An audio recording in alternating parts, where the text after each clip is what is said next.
Okay, last time, diniscuss natin about sa ating integration na ating trigo function. Okay, medyo nagtatagal tayo dito because kailangan talaga natin mapag-aralan ng mabusisi itong ating trigo function. Okay, last time, diniscuss natin yung ating topic with regards dito sa ating integration na ating sine and cosine. Okay, sabi natin guys, if our exponent m or n is a positive odd integer, ang gagamitin natin guys, okay, na identity for our sine squared and cosine squared will be the Pythagorean identity. Okay, if yung ating m and n naman ay both okay, positive even integer, sabi natin we will be using yung ating identity na power identity. Okay, please take note of this guys ha. Dapat alam natin kung ano nga ba yung odd at kung ano nga ba yung even.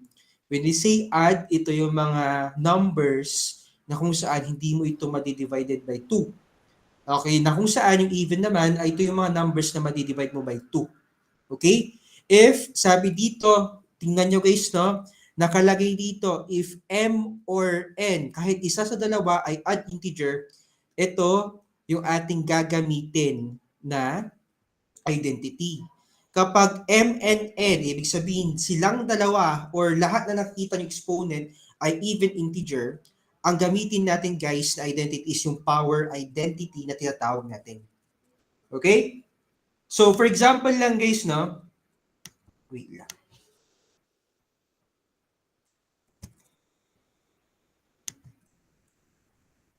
Okay, dito isusulat ko na lang din yung problem, no? Kasi hindi ko siya na-prepare dito sa aking slide.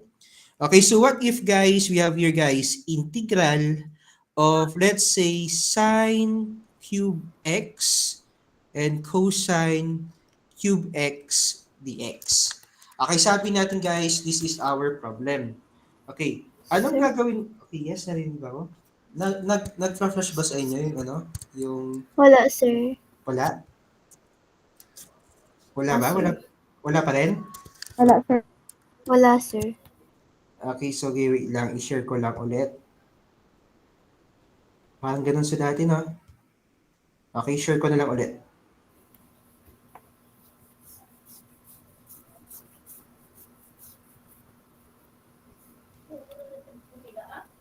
Yan, nakikita nyo na ba? Ay, wait lang, sharing lang. Nakikita na ba, guys? No, sir. Wala pa rin?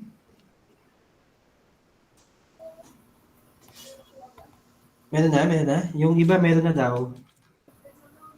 Or baka sa iyo lang yung wala. I don't know.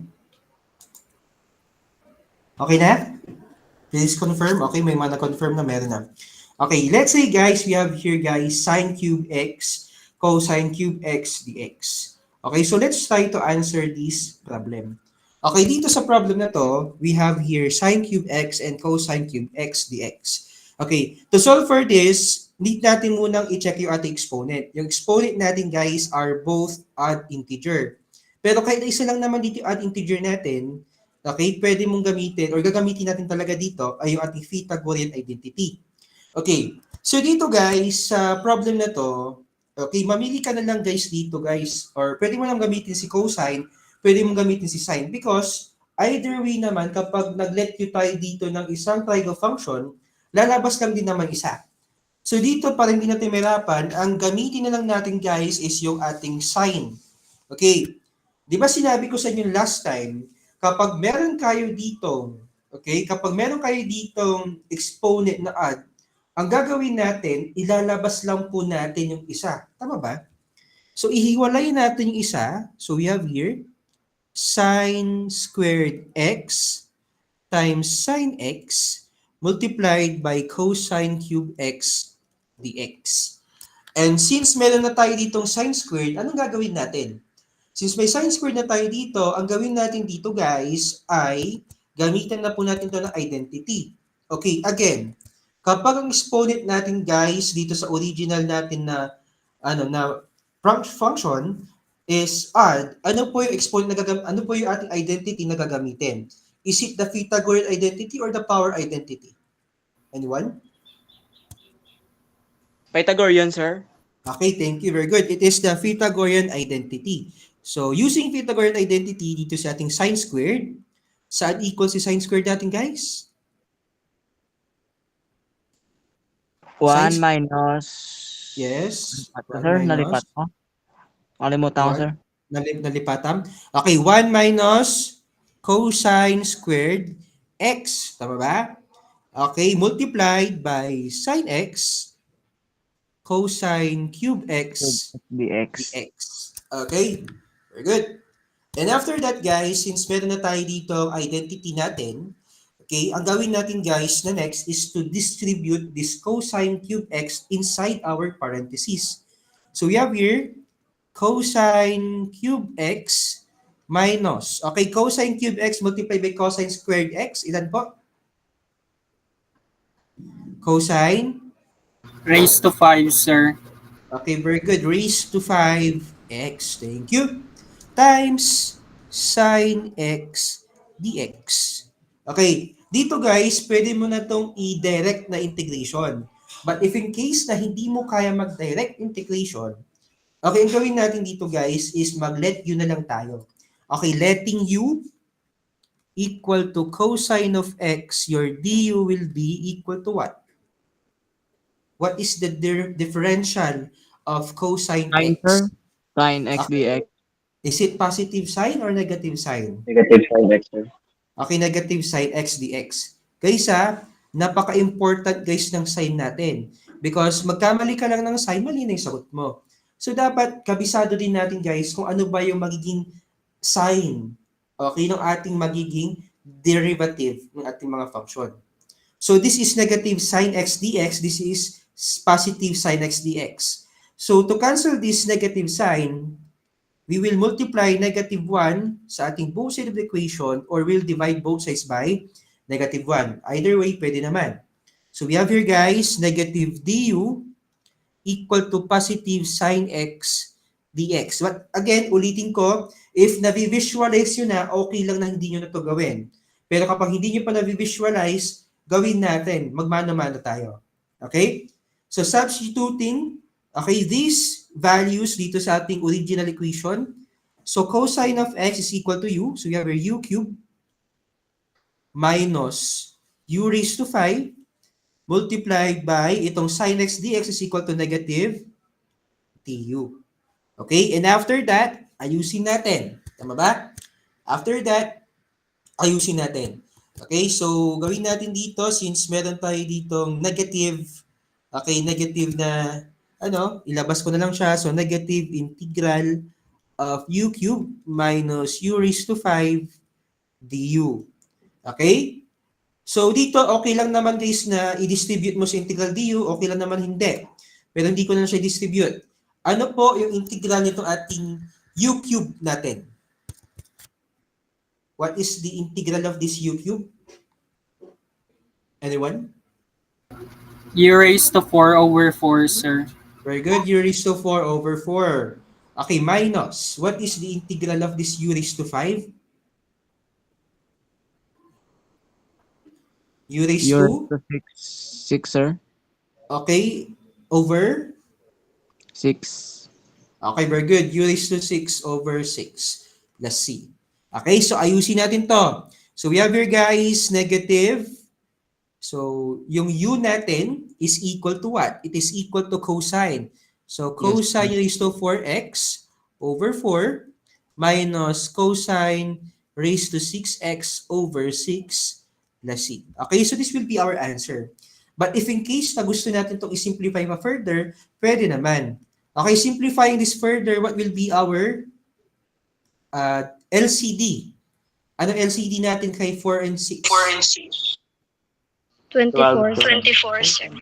Okay, pwedeng 24, pwedeng 12. Okay, pero si 24 ay hindi siya yung least, tama ba? Pero okay lang si 24, but later on, pwede mo naman ding i-simplify pa further. Pero ang pinaka-least common denominator natin will be, okay, 12. Okay, 12. So we have here 12. 12 divided by 4 equal to saan? 3.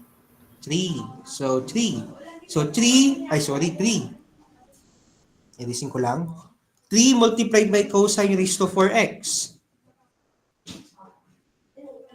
3 cosine raised to 4x. Okay, next naman. Okay, 12 divided by 6, 2, sir. 2. Okay, 2 multiplied by negative 2. cosine raised to 6x. So you have 2 your negative. cosine raised to 6x. Okay, very good. So negative 2 cosine raised to 6x. Okay, plus c. And then we will just factor out our common factor. What will be our common factor here? Cosine raised to 4x, sir. Okay, thank you. So you have your negative cosine raised to 4x multiplied by 3 minus 2. Ilan matitira dito sa cosine raised to 6x natin? Cosine 2, sir. Ilan po? Raised to? 2, sir. Cosine raised to 2, sir. Okay, very good. Okay, so meron ditong negative 2 cosine squared x. Okay, all over 12 plus c. So this will be our final answer. Okay? So guys ulitin ko, yung ating ginagawa naman dito ay procedural lang naman. So hindi naman siya ganun ka-complicated na problem. Maging complicated lang naman to guys kapag hindi natin na-consider yung mga bagay-bagay. For example, yung sign natin. Kapag nakalimutan natin si negative sign, magkakamali na tayo sa susunod na step. Or yung ating angle. If hindi nyo na-consider guys yung angle ng ating mga function, trigo function, medyo mahihirapan din tayo. Okay? So please guys, please always check yung ating magiging ano. Okay po? Okay. May question? Aki, wala. Wait lang. Magpapaano na ako dito. Isara ko lang tong pintuan guys. Wait lang.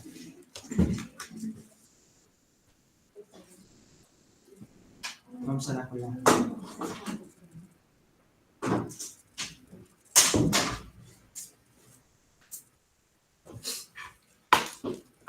Okay, so far we don't have any other question.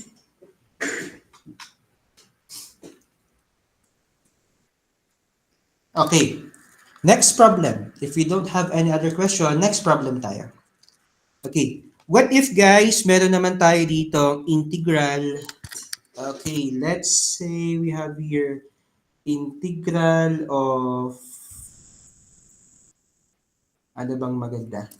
Okay, let's say meron tayo ditong integral of cosine raised to 4x sine squared x dx.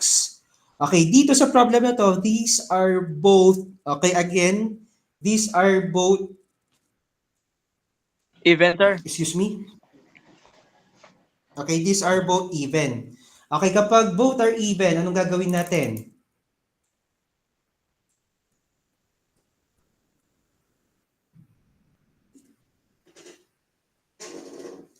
Anong gagawin natin kapag both are even?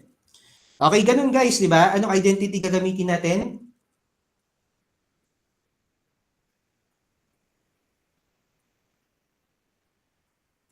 Okay, dito medyo mahaba pala yung solution natin dito. But anyways, try natin siyang sagutan.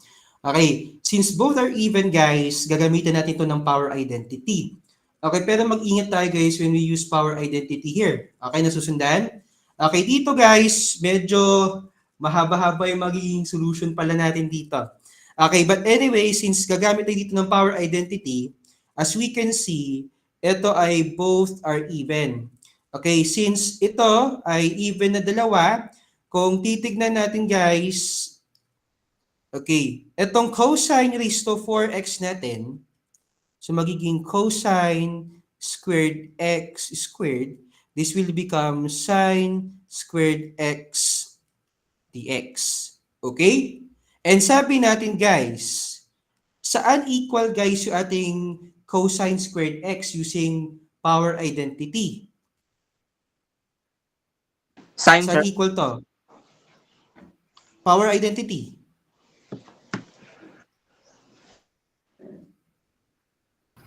One plus cosine 2x over 2, sir. 1 plus cosine 2x all over 2 squared. Ito naman, saan equal to ating sine squared x natin?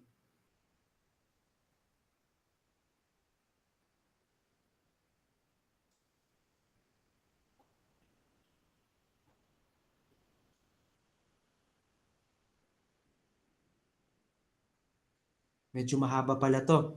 Itong sine squared x natin is equal to saan? 1 1 minus plus, or 1 minus cosine 2x, sir, over 2. cosine 2x over 2 dx. Okay? So, dito, pinalitan din natin tong ating sine squared natin into this because 2x yung angle nito, so dapat pares din sila ng angle. Okay, so dito, ilabas natin tong 1 over 2 dito. Ito guys, kapag nilabas ko tong 1 over 2 dito, anong mapapalabas ko? Yung dito. Saan ba yung mouse ko? Ito to. Yan. 1/4, sir. Okay, very good. 1/4. Pero ilalabas ko din yung 1/2 dito sa kabila. So 1/4 multiplied by 1/2 times the integral of 1 plus cosine 2x squared times 1 minus cosine 2x dx. Okay, so ayusin natin to. This will become 1 over 8 integral. Okay, pakitulungan nga ako guys na ano to, na i-expand itong ating naka-square. 1 plus 2 cosine 2x, okay, plus cosine squared 2x, 1 minus cosine 2x dx. Okay? And after that, okay, medyo mahaba-haba pala yung magiging solution natin dito, no? Okay, after that, okay, since meron na tayo ditong ano niya, i-distribute naman natin to. Okay, so we have here 1 over 8 times the integral. Okay, medyo mahaba. 1 plus 2 cosine 2x plus cosine squared 2x minus cosine 2x plus, or minus ulit,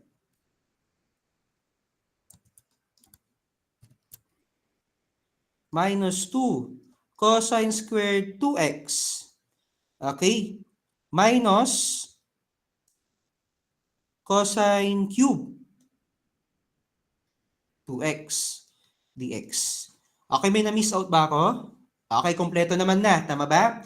And after that, we will combine like terms. Combining like terms, guys, ano mako-combine natin dito? Okay, 1. Wala naman tayong kapares ng 1. Ito, 2 cosine 2x minus cosine 2x is equal to saan? Cosine 2x, sir. Okay, very good. Cosine 2x. Ito naman, cosine squared 2x minus cosine squared 2x equal to saan? Negative cosine squared 2x, sir. Okay, negative cosine squared 2x. Tapos, you will just copy this cosine cube 2x. Okay, as we can see here guys, halo-halo to ng halo-halo to, tama ba? Kasi dito later on, direct integration. Ito gamitan natin to guys ng power identity. Ito na magamitan natin to guys ng Pythagorean identity. Tama ba? Okay, so try natin guys i-solve tong mga to. So maglagay lang ako guys ulit ng panibagong paper natin, slide.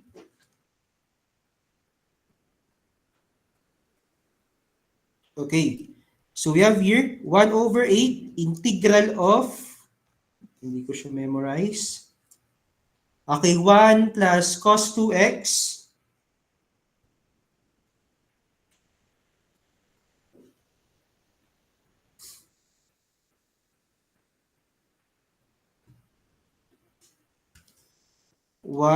plus cos 2x plus ba yun? Plus cosine squared 2x plus cosine cube 2x.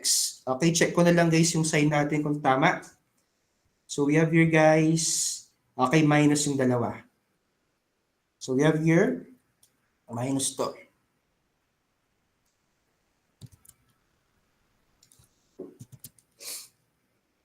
Yan. Okay, and after that, i-integrate na natin to. 1 over 8 multiplied by, what is the integral of 1? Anyone? X, sir. X. X, very good. X. What is the integral of cosine 2x? Sine 2x over 2. Tama ba? 2. Sine 2x over 2.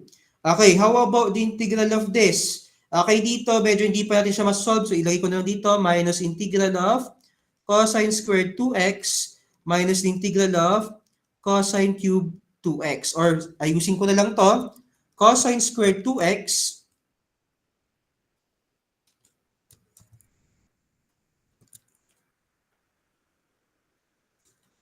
times cosine 2x dx. Okay, ayusin natin yan.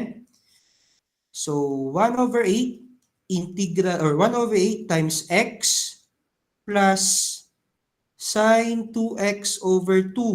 Saan equal guys yung ating cosine squared 2x? Di ba gagamit tayo dito ng power identity, tama ba? So, 1 plus cosine. Ano yung angle natin dito? 2, sir. 4x, sir. 4x. 4x na, tama ba? Kasi di ba dodoble? So, lagyan ko yung dx dito. 1 plus cosine 4x over 2 dx minus. Okay, dito guys, anong identity gagamitin mo dito?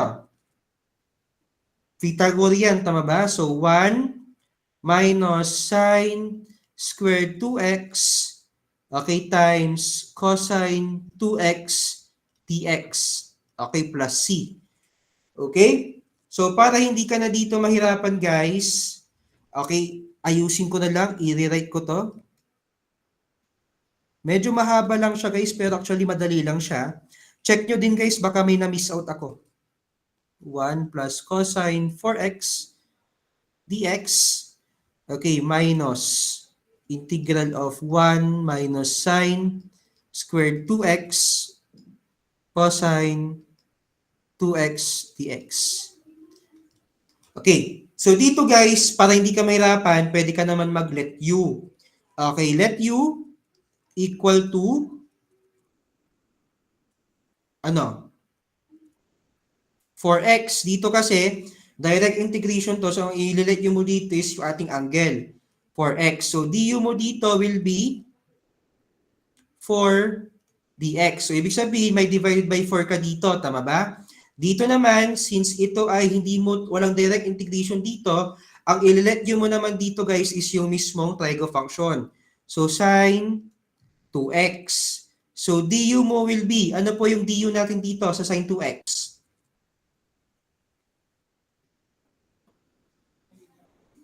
Anong du mo dito? 2 cosine 2x Okay. dx. Yes, very good. 2 cosine 2x dx. So, sobra ka naman dito ng 2. So, dito later on, may du over 4 ka dito. Dito naman, may du over 2 ka dito. Tama? Okay. Napapagod din kamay ko. Okay, hindi na ako magbigay ng ganito para hindi na masyadong mahaba. But anyways, nandito naman na tayo. So, sine 2x over 2 minus, okay, 1/2 times. Anong integral nitong ating 1 dx? Ito. Anong integral ng 1 dx?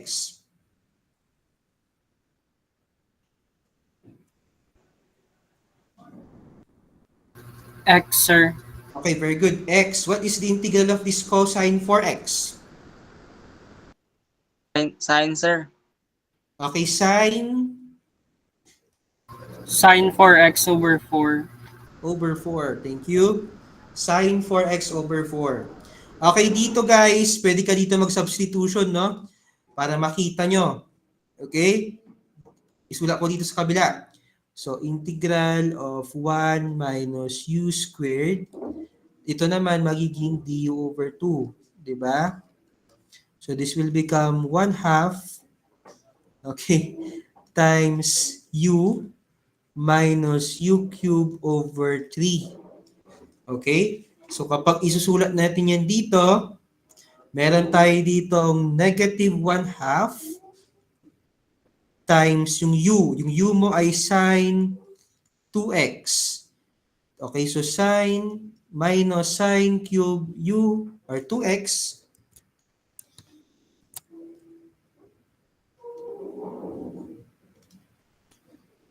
over 3. Okay? Plus c. Okay? So tapos na tayo, no? Tapos na tayo mag-integrate. So medyo mahaba lang integration natin dito. Pero baka hindi na rin ako magbigay ng ganito, no? Pinakita ko lang sa inyo kung anong itsura kapag ganun yung problem natin. Okay, pero dito guys, i-simplify pa natin to further. 1 over 8 times x plus sine 2x over 2 minus 1/2 x minus sine 4x over 8. Okay, distribute nyo si negative 1/2 dito sa loob ng parentheses as well as dito din. Minus 1/2 sine 2x plus sine cube 2x over 6. Okay? Plus c. Okay. Okay. So, combining like terms. Combining like terms, guys, please sundan nyo ko. 1 over 8. Okay. X minus 1/2 x equal to saan?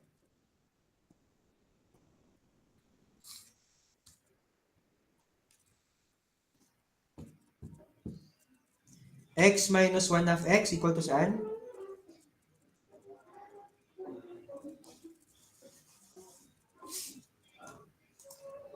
X minus 1/2 x is equal to, anyone?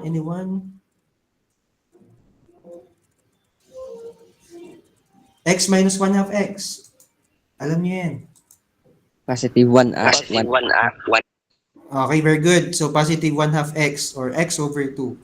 Next, sine 2x over 2 minus sine, mali. Sine 2x over 2 minus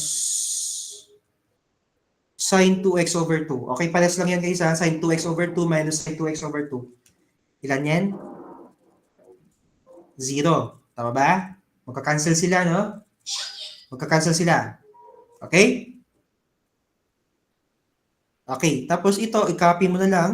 Minus sine 4x over 8.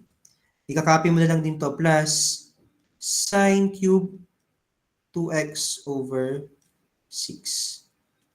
Okay? Gets po ba? Nasusundan?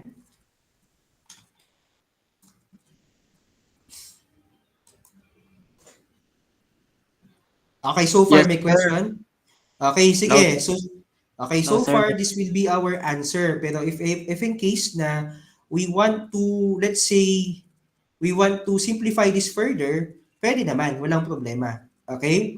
But again, pwede ko naman na itong i-accept as your final answer. Okay, so medyo magiging mahaba din to guys kapag sinimplify pa natin to. Okay, so this will be our answer na. Okay, so far, any question? Walang Kulang question. plus B, sir. Ano yan? Ano yan? Sir, kulang plus B, sir. Or sakto din mo. Isa pa? No, sir. I mean, like, ang sa final answer, sir, is kulang gid ang plus C, sir. Or amo gid ang final, sir. Ay, yes, may plus C. Tama, thank you. Nakalimutan ko yung plus C. Very good. Buti na naalala mo, minus points na pala ako kapag ako yung estudyante. May plus C pa yan. Nakalimutan ko lang. Thank you, thank you. Yan, may plus C yan, may plus C. Okay. Sige.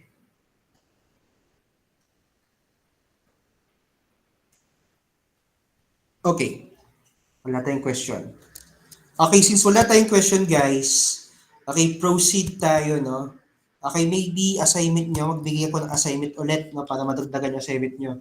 Okay, yung mga makapagpapasa lang siguro yung mga umatin ng ating Gmeet. Okay, so for your assignment guys to be passed next meeting sa ating face-to-face, okay, please answer this.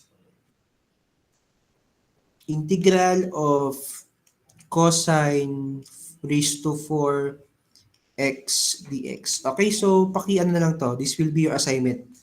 Okay, screenshot nyo na lang. Assignment nyo to be passed next meeting.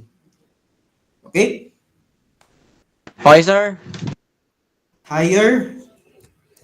Raised to 6. Yan na, okay na ako dyan. Okay na ako dyan sa raised to 4. Wala na akong problema dyan. Okay po? Okay, sir. Okay. Sige.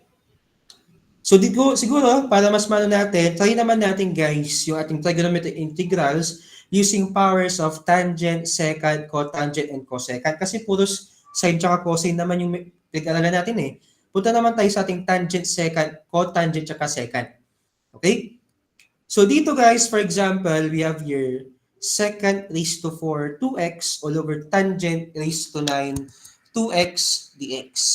Okay, so in this type of problem guys, isa lang naman kasi pinupuntahan natin kapag mga tangent, cotangent, cosecant, tsaka secant. Pythagorean identity lang naman ang ginagawa natin dito. Okay? So dito guys, ang gagawin natin dito para mas masolve natin siya, okay, kung aalahalahanin natin, okay, kung titignan natin guys, ano ba yung derivative ng secant? Guys, ano yung derivative ng secant? Anyone?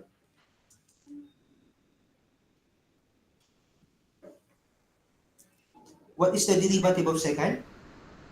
Second year tan X user. tan X dx, sir. Okay, thank you. Secant x, tangent x.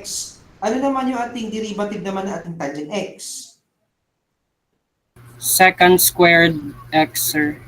Okay, secant squared. As we can see here, guys, pwede natin mapalabas dito si secant squared, pero hindi natin mapapalabas dito si secant tangent x. Tama ba? So dito, dapat yung maging derivative natin will be in terms of tangent. Okay? So para magawa natin yun guys, ang pakikialaman natin dito ay yung ating secant. Di ba sabi natin, di ba? Ang derivative ng tangent ay secant squared. Tama ba? So ibig sabihin dito, maghanap tayo ng way para maging tangent itong secant natin. And as we can see here guys, kung papansinin natin, itong secant raised to 4 natin, pwede mo siyang i-rewrite as secant squared 2x times secant squared 2x. Kung mapapansin mo, meron na tayo ditong secant squared. So mapapalabas mo na yung derivative natin. Hahanap na lang tayo ng way dito guys sa isang secant squared para maging tangent yan. And kung babalikan natin guys sa ating Pythagorean identity ng ating secant squared, it is equal to tangent squared, okay, plus 1. Okay? So we have here guys, the integral of tangent squared 2x plus 1 multiplied by secant squared 2x all over tangent raised to 9 2x. And as we can see here guys, kapag nilet yun natin to later on, mapapalabas natin tong secant squared natin. Okay? Nasusundan? Okay. So let's say guys, let u is equal to tangent 2x. Ano guys yung differential ng tangent 2x? Anyone? Yung du mo will be equal to saan? Ilan po? Ano yung differential ng tangent 2x?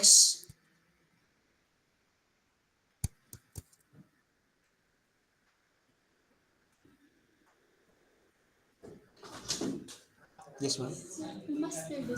2 seconds. Mamaya na lang, ma'am. Ipunta na tayo doon. I-ayos na lang muna. Ma'am. Ayusin mo muna. Yes, ma'am. May makuha kayo ng mga natin, mga duty natin. Meron natin dyan. Sige po. I-ayos nyo lang, parang ilagay nyo dito yung certain laboratory, like for example, dito yung mga testing, dito yung mga hydraulics, dito yung mga, i-ayos nyo lang, ma'am. Punta ako doon, ma'am. Bisita ko doon. Sige po. Okay, ma'am. Okay, ilan ulit? Sorry. 2 secant squared 2x. Very good. So 2 second squared 2x. And sabi natin guys, okay, may dx pa tayo dito. Same na tayo dito but we exceeded 2. Tama ba? Meron tayong lampas na dalawa. So anong gagawin natin guys para mawala tong 2 natin dito? Divide both sides by 2, sir. Okay, very good. We'll divide both sides by 2. Dividing both sides by 2, papalabas natin d over 2 is equal to our second squared 2x because this will be cancelled out. Okay, so substitution. So we have our integral of u squared plus 1 all over u raised to 9 multiplied by du over 2. Okay, so pwede mong gamitin guys, ipaghiwalay mo itong mga to and then ilabas mo yung 1/2 natin. Mapapalabas natin dito guys, si 1/2 times the integral of u squared over u raised to 9 plus 1 over u raised to 9. Kapag sinimplify natin yan, we have here 1/2 times the integral of u raised to negative 7 plus u raised to negative 9 du. Okay? So, kayang-kaya na to guys, no? Magpa-power identity rule na lang tayo ng integration. Guys, ano po ang integral nito ating u raised to negative 7? U raised to negative 6 over negative 6, sir. Okay, very good. Ito namang u raised to negative 9. Ano po? U raised to U raised to negative 8 negative 8. over negative 8. Okay, very good guys. So, meron tayo dito, okay, 1/2 times u raised to negative 6 all over 6 or all over negative 6 plus u raised to negative 8 all over 8 plus c. Okay? And after that, i-simplify natin to, di ba? Let's substitute back the value of our u. Kung mapapansin natin, no? Ito, binaba ko na itong mga naka-negative, guys, ha? Binaba ko na. So, meron tayo dito, okay, 1/2 minus 1 over, negative 1 over 6, tangent raised to 6, 2x minus negative, minus 1 over 8, tangent raised to 8, 2x, plus c. Okay? Pero sabi natin guys, ano ba yung 1 over tangent? What is 1 over tangent? Cotangent, sir. Okay, very good. Cotangent, di ba? Using reciprocal identity, 1 over tangent is equal to cotangent. So we have here guys, negative 1/2. Okay, dito guys, no, nilabas ko na yung negative na sign. Okay, yung negative kasi since common factor si negative 1, nilabas ko siya. So naging negative 1/2.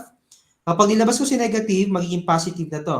Okay, positive cotangent raised to 6 2x all over 6 plus cotangent raised to 8 2x all over 8 plus c. Okay?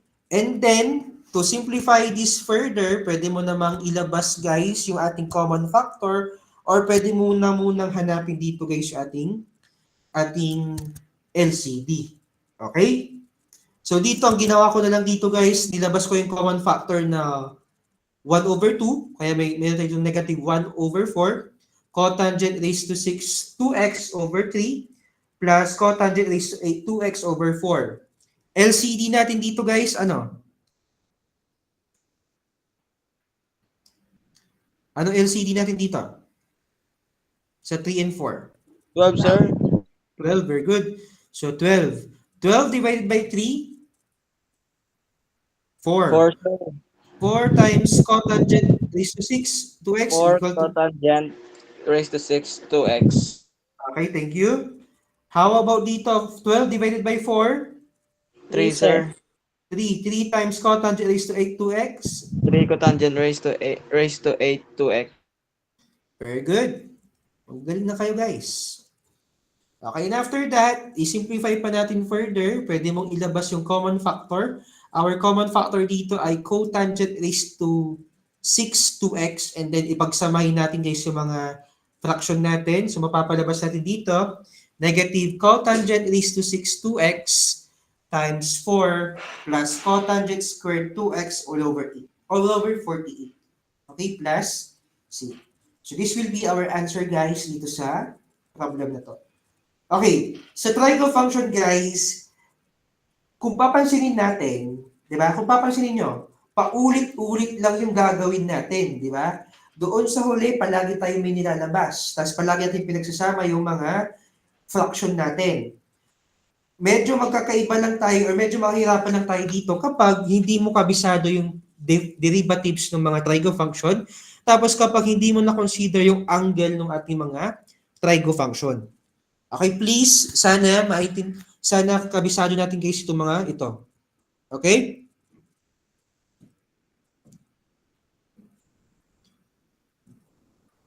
Okay, wala namang sigurong question.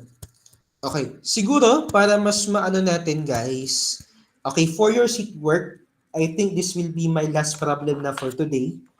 Okay, and then we will meet naman na next meeting next week para sa ating next discussion. But for this weekends, I'll be sending you some recorded lecture, more sample problem about trigonometric function para at least ma-practice kayo. Okay, so dito guys, for our seat work, this will serve as your attendance for today. Okay, please answer this. Okay, please answer this. Okay, so you have your integral of cosecant raised to 4 10x times cotangent 10x. Okay, so this will be your seat work for today. And then, magsisend na ko sa Google Classroom natin ng pagsesendan nyo. Okay?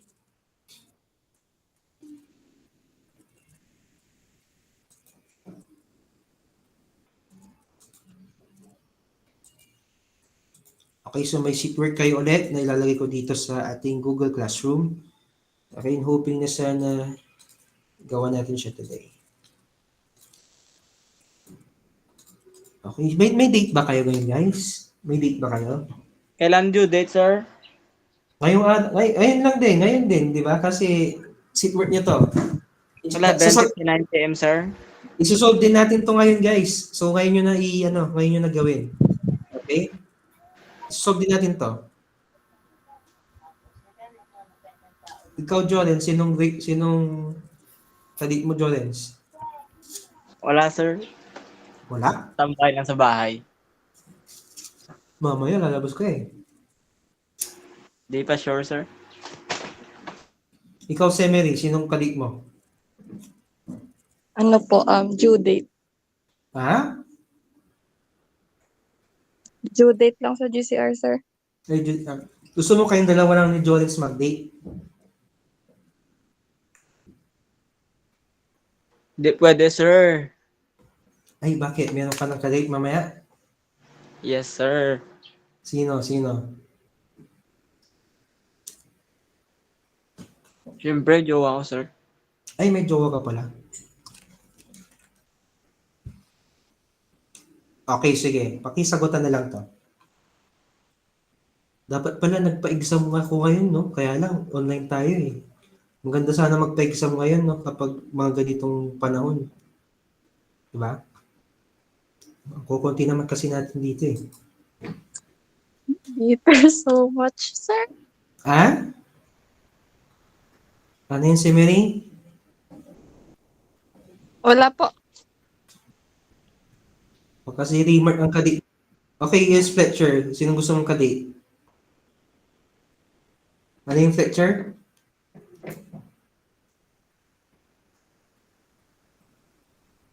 Sir? Yes, ano yun? Nag-raise ka ng hand mo. Subong na sir ipasa ni sir ako? Yes, ngayon natin papasa. Bakit? Zero ko ba? Zero ka? Oo. Attendance lang to, attendance lang, okay lang. Gubra ko sir, bunet subong sir, munit kami karon. Sorry gid. May trabaho ka ngayon? Wala gubra, bunet ang bunet ginakayo ko, kaya munit kami karon. Ano yun? Hindi ko naintindihan. Pasensya na. Hindi, sabi ko sir inaayos ko yung yung Yung- pamingwit ko. Ay, Eh, pamingwit mo. mamingwit Ah. kami mamayang gabi. Ay, sige lang, attendance naman to. For Sorry attendance sir, lang wala naman ko to. din sir papel kag ballpen. Picture lang yung sarili mo, tapos send mo na lang.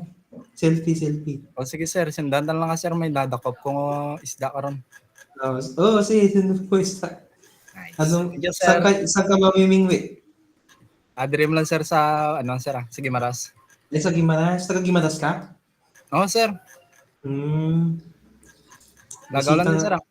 Bisita nga ako dyan minsan. Baka magkalagal ako sa Gimaras. Sige sir Sige. Picture mo sarili mo na lang.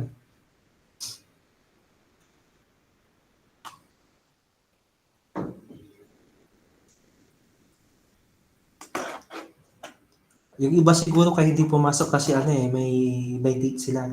Pero kung may sagot na kayo, lagay nyo na, i-send nyo na sa group chat natin, sa chat box natin. Para at least alam ko. Sino ba dito yung mga may mga kadi?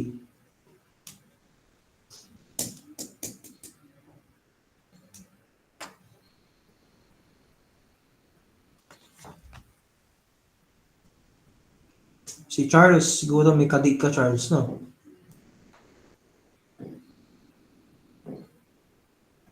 Wala, sir. Wala. Pero di ba magaling kang kumanta? Final answer lang, sir. Ha? Ano yun, Jolens? Final answer lang ipasa. Oo, finance. Dito sa chat box, pasa nyo Di, syempre pati yung ano, solution. Sa Solution. Google Classroom. Pero dito sa chat box yung ano, yung answer nyo kung meron na. Okay, Si, sige, sir. si Charles ata, magaling kumanta. Magaling kang kumanta, di ba? Charles? Hindi, sir. Libagon, sir. Si? Hindi, sir. Libagon ka, sir. Hindi ka, ano?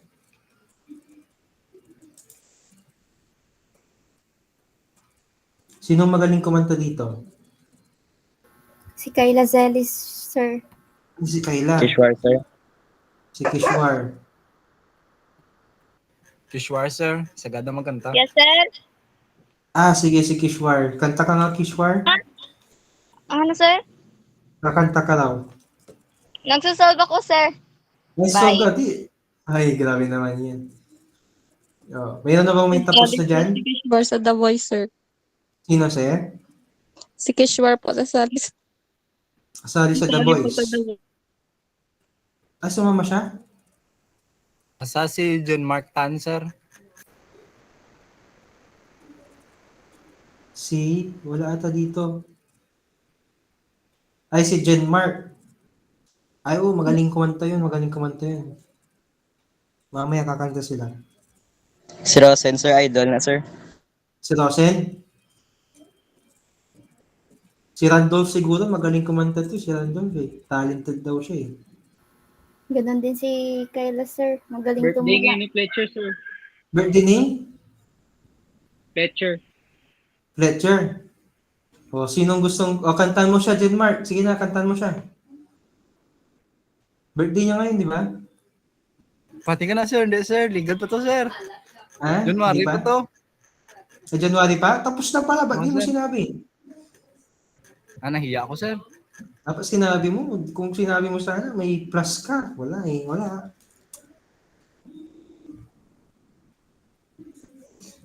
Saan ipasa, Rewind to, sir? Sa Google Classroom, di nyo pa, ay wala pa ba? Ayun na, nakalagay na sa Google Classroom.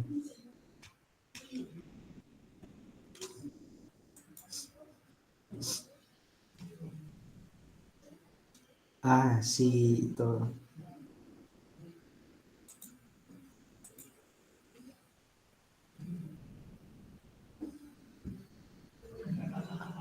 Andrea Sapuay.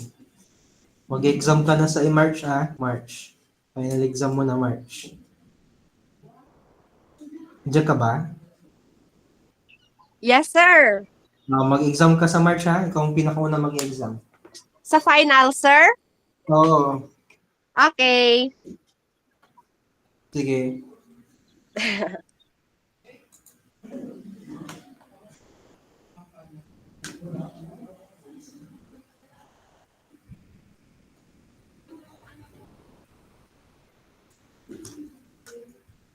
Ay, pirma yung hapon. Ano yan? Anong sagot niya? Okay, sige. So, try nating sagutan. Sagutan na natin to. Okay, so we have here guys, cosecant raised to 4 10x multiplied by cotangent 10x dx. Okay, so dito guys, sa integral na to, or sa problem na to, okay, same problem, same lang namin gagawin natin. Okay, kung ano ba guys yung ano yung, kung titingnan natin guys, isipin natin, kapag chinek natin guys, ano yung derivative ng cosecant? Diba? Ang derivative ng cosecant ay cosecant negative cosecant x cotangent x, tama ba? Okay. So dito guys, para maging cosecant cotangent to, magpahiram tayo guys ng isa dito. So, ang gawin natin dyan guys, ilabas natin guys yung isang cosecant dito. So, we have here integral of cosecant cube 10x multiplied by cosecant 10x cotangent 10x dx. Okay? So, meron tayo dito integral of cosecant cube 10x cosecant 10x cotangent 10x. And after that guys, simple na. Mag-let u na tayo dito. Okay, may sagot na sila dito. Check natin. Let u is equal to cosecant 10x. Ano yung du natin dito? Du natin will be negative 10 cosecant 10x cotangent 10x dx. Okay, and sabi natin guys, since this is only positive cosecant 10x cotangent 10x dx, since may sobra tayo dito na negative 10, we will just divide this both side by negative 10. So we have here guys, negative du over 10 is equal to cosecant 10x cotangent 10x dx, which is same na siya dito. Okay, by substitution guys, mapapalabas natin, okay, erasing ko na lang to. By substitution, we have here integral of, sabi natin cosecant 10x is equal to u, so u cube multiplied by negative du over 10. Okay, ayusin natin yan, maging negative 1 over 10 integral of u cube du. And as we can see, the integral of u cube is equal to u raised to 4 over 4. I-multiply natin siya guys sa ating negative 1 over 10. So ayusin natin to. Our final answer will be negative 1 over 40 cosecant raised to 4 10x plus c. So this will be our answer. Okay, so tama naman yung answer natin dito sa ano natin, sa ating checkbox. Okay, so this will be our final answer. Guys, again, hindi naman ganon kahirap ang ating mga trigo integration. Mahiging mahirap lang yan kapag hindi mo alam yung derivatives ng mga trigo natin. Okay? Okay, so far, any question? Because I will end this session na natin. Wala na. Okay, and hoping na sana medyo clear na sa ating guys si trigo. Okay, next meeting, mag-start tayo guys sa ating new lesson. But siguro mag-example pa rin ako siguro ng mga isa dito sa trigo. Okay? So guys, i-end ko na lang muna yung discussion natin. So thank you. And God bless you all guys. See you na lang next meeting para sa ating next discussion natin. Okay, thank you guys. Ingat kayo lagi. Ingat kayo. Thank you, sir. Sir, excuse me. Yes. Thank you, yes. sir. Ang Thank you, send mo, sir, ang recorded Thank you, mo, sir, sir. nga video sa GCR, sir, para ma-review naman, sir. Oo, isisend ko to. Isisend ko to. Okay, thank you, sir. Thank you Thank you, sir. din. Sige, sige. Bye-bye. Thank you, sir. Bye, sir. Thank you po, sir. Bye-bye. Bye, sir. Ingat kayo. Mag-date na kami. Bye, sir. Bye-bye. Bye-bye. Bye-bye. Goodbye, sir.